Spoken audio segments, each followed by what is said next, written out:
Hello hello hello. तो बहुत दिनों बाद आ रही है एक पढ़ाई की वीडियो। और आज का हमारा टॉपिक है रिप्रोडक्शन इन प्लांट्स। उससे पहले आप मुझे कमेंट करके बताओ कि मुझे शॉर्ट्स डालने चाहिए जैसे कि मैं डाल रही हूँ अभी, या फिर मुझे फ़नी वीडियोस डालनी चाहिए, या फिर पढ़ाई की लॉन्ग वीडियोस ही डालनी चाहिए। मेरी बहुत हेल्प हो जाएगी, कमेंट करके ज़रूर बताना। तो चलो शुरू करते हैं आज का हमारा टॉपिक। ये साइंस का टॉपिक है, क्लास 7th का। तो सबसे पहले फ्लावर्स का रोल देखते हैं रिप्रोडक्शन में। तो जो फ्लावरिंग प्लांट्स होते हैं जिसमें फ्लावर्स होते हैं वो 2 मेन फंक्शन निभाते हैं फ्लावर्स उसमें। पहले तो होता है पॉलिनेशन, जिसमें फ्लावर्स को रिक्वायर होता है ल्यूर इंसेक्ट्स, जिससे कि वो पॉलिन ग्रेन्स को ट्रांसफ़र कर सकें मेल फ्लावर से लेके फीमेल फ्लावर तक। और रिप्रोडक्शन में इसलिए रिस्पॉन्सिबल होता है क्योंकि फ्लावर्स रिप्रोड्यूस करते हैं या प्रोड्यूस करते हैं सीड्स को, जो कि बाद में जाके जर्मिनेट हो जाते हैं एक नए प्लांट में। और इसलिए फ्लावर्स को रिप्रोडक्टिव पार्ट्स भी कहा जाता है प्लांट का। और जो अदर प्लांट्स होते हैं प्लांट के, जैसे कि रूट्स, स्टेम्स और लीव्स, उन्हें वेजिटेटिव पार्ट्स कहा जाता है क्योंकि वो यूजुअली रिप्रोडक्शन में पार्ट नहीं लेते हैं। लेकिन नॉन फ्लावरिंग प्लांट्स में रिप्रोडक्शन का प्रोसेस इन्हीं से कैरी होता है। तो अब हम देखते हैं मोड्स ऑफ रिप्रोडक्शन क्या होता है। जो पहला मोड होता है वो होता है एसेक्सुअल रिप्रोडक्शन, और जो दूसरा होता है वो होता है सेक्सुअल रिप्रोडक्शन। तो एसेक्सुअल रिप्रोडक्शन में ऑफस्प्रिंग होता है वो प्रोड्यूस होता है एक सिंगल पेरेंट से। और साथ ही में ये सेक्सुअल रिप्रोडक्शन 2 वेज में हो सकता है, एक तो वेजिटेटिव प्रोपोगेशन में और एक फ्रेगमेंटेशन में। और इसमें कोई सीड्स की फॉर्मेशन नहीं होती।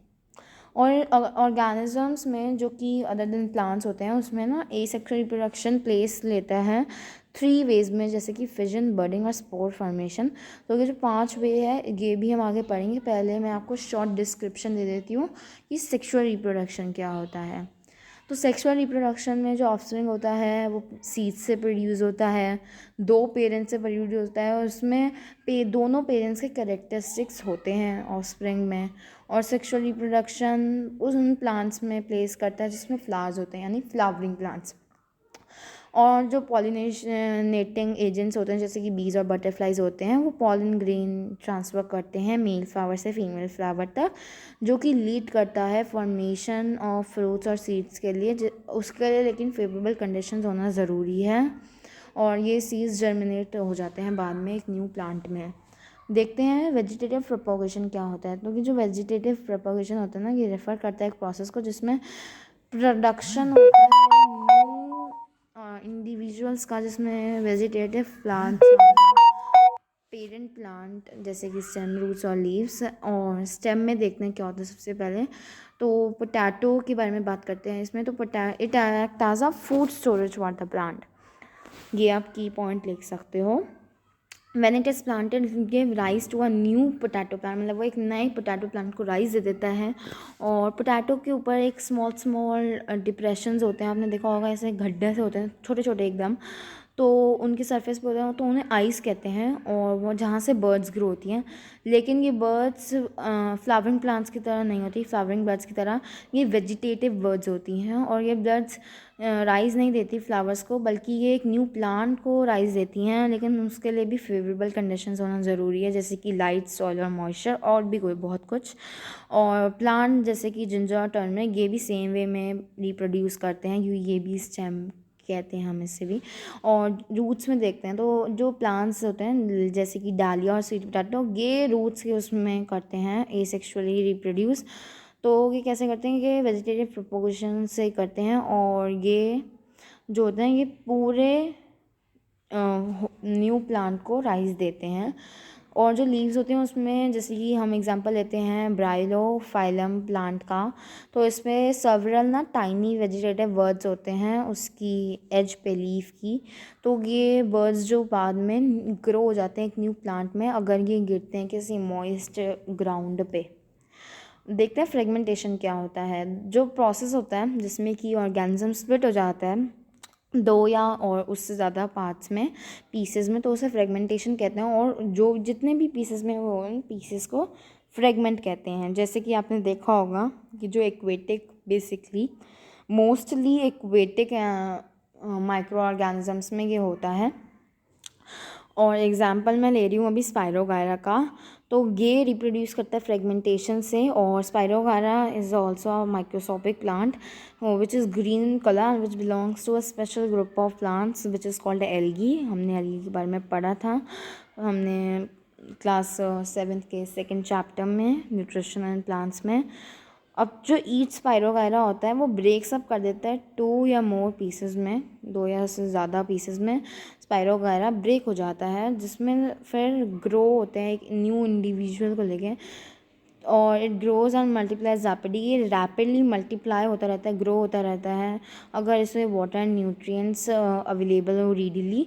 और this is how it forms a huge green mass on water bodies like lakes and ponds. और एनिमल जैसे कि सी एनिमोन ये भी फ्रेगमेंटेशन से ही रिप्रोड्यूस करते हैं। और जो पोटैटो प्लांट होता है जैसे कि bears flowers and it can reproduce sexually as well. Similarly, the dahlia flower can also reproduce sexually and so can the rose plant। मतलब जिसमें फ्लावर्स होते हैं वो वाले प्लांट सेक्सुअली रिप्रोड्यूस कर सकते हैं। लेकिन when these plants are grown artificially, the chosen method is asexual reproduction। This is because asexual reproduction is advantages over sexual reproduction. Advantages देखते हैं सेक्सुअल रिप्रोडक्शन का। जो पहला एडवांटेज है वो है कि ये ईजियर होता है, फास्टर मेथड है, क्योंकि इसमें सिर्फ एक सिंगल पेरेंट की ज़रूरत होती है और ये वेजिटेटिव पार्ट से ही एक न्यू प्लेंटलेट्स को जन्म दे देता है।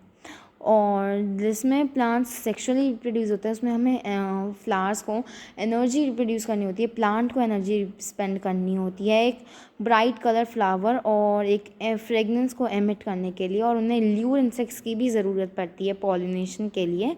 लेकिन जो प्लांट्स एसेक्सुअली रिप्रोड्यूस करते हैं उन्हें अपनी एनर्जी स्पेंड करने की कोई ज़रूरत नहीं होती इन सब चीज़ों में। जो एसेक्सुअल रिप्रोडक्शन होते हैं वो डिपेंड नहीं होते किसी पॉलिनेटिंग एजेंट्स को लेके कि वो ट्रांसफ़र करें पॉलिन ग्रेन्स, क्योंकि fusion of male and female parts in order to produce option, क्योंकि एक ही पेरेंट होता है एसेक्सुअल रिप्रोडक्शन में। तो plants reproduce asexually by providing new plantlets with the help of vegetative parts like roots and stems and leaves।